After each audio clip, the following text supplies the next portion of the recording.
Hey guys, welcome to our channel Kaantha. Dulquer Salmaan, Rana and Samuthirakani and Bhagyashri బోర్సేలు ఈ మూవీలో అయితే మెయిన్ లీడ్గా చేశారు. So first of all movie ఎలా ఉందంటే, సింపుల్గా చెప్పాలంటే మూవీ ఫస్ట్ నుంచి లాస్ట్ వరకు చాలా స్లోగా, చాలా డ్రమాటిక్గా ఉంటుంది. బట్ కొన్ని సీన్స్ కొన్ని బాగుంటాయి. ఎస్పెషల్లీ పర్ఫార్మెన్సెస్ వైజ్ ప్రతి ఒక్క యాక్టర్ కుమ్మేశారు. సర్ప్రైజ్ ప్యాకేజ్ ఏంటంటే, భాగ్యశ్రీ బోర్సే నుంచి ఇలాంటి ఒక బెస్ట్ పర్ఫార్మెన్స్ని అస్సలు ఎక్స్పెక్ట్ చేయలేరు. ఎందుకంటే ఇది తన ఫస్ట్ సినిమా అంట. దాని తర్వాత రవితేజతో దాని తర్వాత కొన్ని సినిమాలు చేశారు. బట్ తన పర్ఫార్మెన్స్ అయితే ఈ మూవీలో సూపర్గా ఉందనే చెప్పాలి. సో తనను ఒక ఐటెం గర్ల్గా ఇట్లా మార్చేశారు, కానీ తనలో ఒక ఫినామినల్ పర్ఫార్మర్ అయితే డెఫినెట్గా ఉన్నారు. అండ్ మంచి సినిమాలు పడితే ఆ యాక్టింగ్ కూడా, ఆ మంచి పర్ఫార్మర్ కూడా బయటకు వస్తాడు డెఫినెట్గా.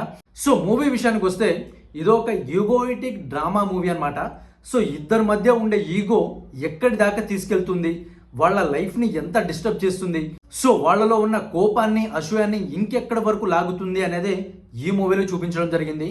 సో మూవీ అయితే చాలా స్లోగా ఉంటుంది, బట్ కంప్లీట్గా పేషెన్స్ అయితే ఉండాలి. సో పేషెన్స్ ఉంటేనే ఈ మూవీని చూడడానికి డేర్ చేయండి. ఎందుకంటే ఆల్మోస్ట్ ఒక 2 hours 230 240 minutes ఉంటుంది మూవీ అయితే. సో థియేటర్లో అయితే చాలామంది చాలా సైలెంట్గా ఉన్నారు అండ్ కొంతమంది అయితే పడుకున్నారు కూడా. But dramatic wise, acting wise, performances wise cinema అయితే పీక్ లెవెల్లో ఉంది. సో మ్యాటర్ ఏంటంటే మూవీ అయితే రెగ్యులర్గా అయితే ఉండదు. సో మనం అసలు ఒక సీన్ని కూడా అసలు ఎక్స్పెక్ట్ చేయలేము. బట్ ఇది థియేటర్ స్టఫ్ అయితే కాదు. అంటే లైక్ దుల్కర్ సల్మాన్ గురించి, భాగ్యశ్రీ బోర్సే గురించి, సో వీళ్ళ గురించి, వీళ్ళ పర్ఫార్మెన్స్ని ఎంజాయ్ చేయగలం అనే వాళ్ళు ఉంటే డెఫినెట్గా థియేటర్కి వెళ్ళి ఎంజాయ్ చేయొచ్చు, మీకు పేషెన్స్ ఉంటేనే. సో ఇవి కాకుండా మూవీలో అయితే చెప్పుకోవడానికి ఇంకేం లేదు. బ్యాక్గ్రౌండ్ మ్యూజిక్ బాగుంది. అంటే లైక్ మ్యూజిక్ డైరెక్టర్కి ఛాన్స్ దొరికినప్పుడల్లా చాలా బాగా సీన్స్ని ఎలివేట్ చేశాడు. అండ్ సినిమాటోగ్రఫీ, ఎడిటింగ్లు ఓకే, చాలా డీసెంట్గా ఉంటాయి.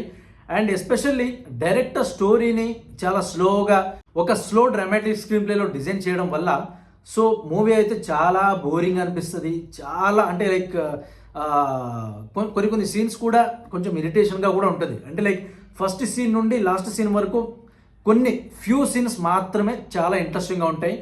మిగతాదంతా కూడా చాలా బోరింగ్గా ఉంటుంది. సో సింపుల్గా చెప్పాలంటే ఈ మూవీ వచ్చేసి ఒక మెచ్యూర్డ్ పీపుల్కి, మెచ్యూర్డ్ సినిమా లవర్కి మాత్రమే ఈ సినిమా నచ్చుద్ది.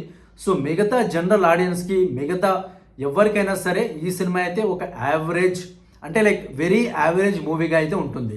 సో ఇది మాత్రం సింపుల్గా చెప్పాలంటే ఈ మూవీ రివ్యూ వచ్చేసి.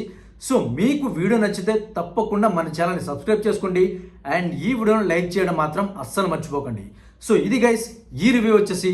మళ్ళీ ఇంకో మూవీ రివ్యూతో మీ ముందు వచ్చేంత వరకు మమ్మల్ని సపోర్ట్ చేయండి అండ్ మా ఛానల్ని ఎంకరేజ్ చేయండి.